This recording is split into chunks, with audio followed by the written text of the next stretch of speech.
Magandang umaga po sa lahat. Magpiprito ako ng Sultan Ibrahim na isda.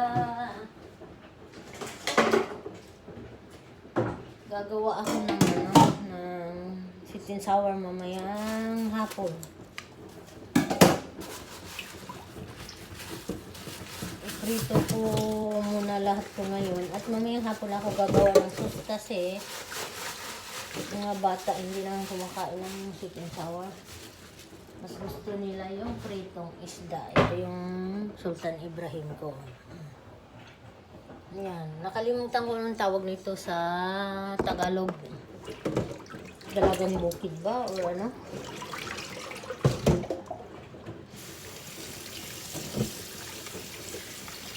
Ito. Nahugasan ko para ano. Hugasan maigi ang aking isda. Ewan kung cruising ka. Kanina ko pa linabas kung mga alasay. Wala pa alasay. Linabas ko na ito. Binabal ko na nga sa tubig.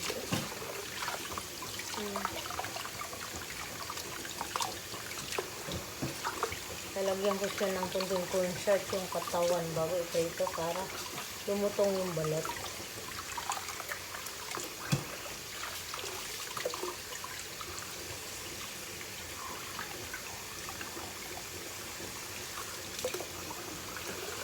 Ihiwalay ko yung sauce ng sweet and sour kasi kung sino lang yung gustong sweet and sour, siya na lang yung maglagay ng sauce. Dahil hindi lahat ng tao dito ay gusto ng sweet and sour. Mga bata, gusto nila plain na isda.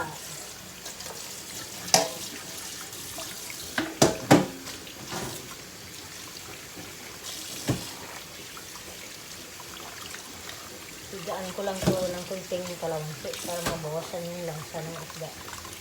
Ay, lemon pala.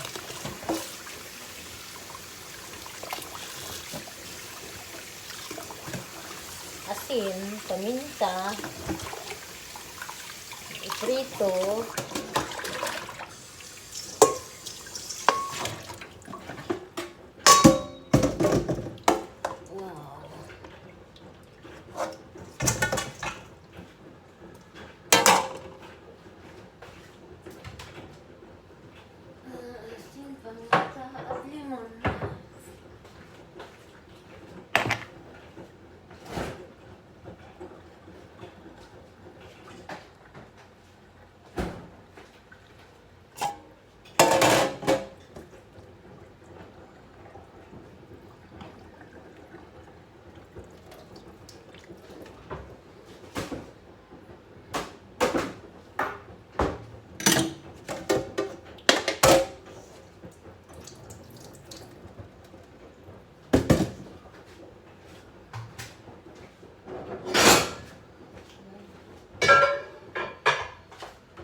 lalagyan ko lang siya ng kunting lemon para yung langsa ng isda ay mabawasan.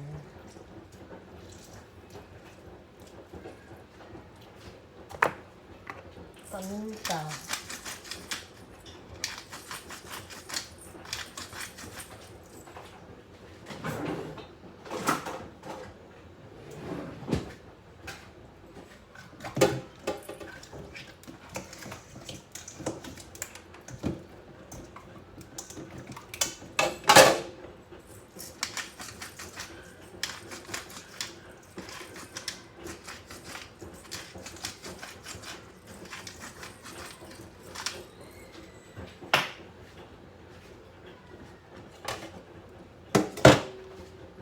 asin.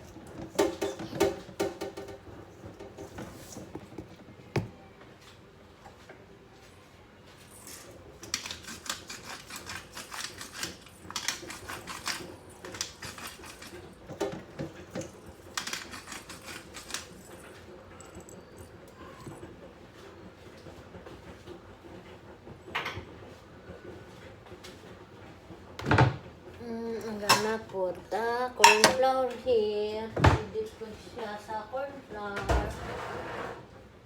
Bago ko siya iprito para yung balat ay malutong.